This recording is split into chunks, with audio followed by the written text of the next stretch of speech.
छत्तीसगढ़ महतारी की पावन भुइया में बसे ग्राम रायपुर के अशोकनगर मुक्ति धाम में, जी हाँ, माता रानी जगदम्बा की 2 दिवसीय जस के गंगा बुहावत है।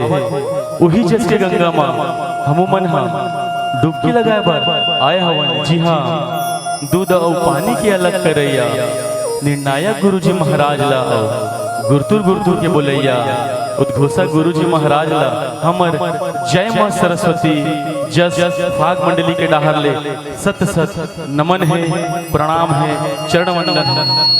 जी मां हमर गुरुजन और पिता समान भाई बंधु भाई दीदी मन के सामने में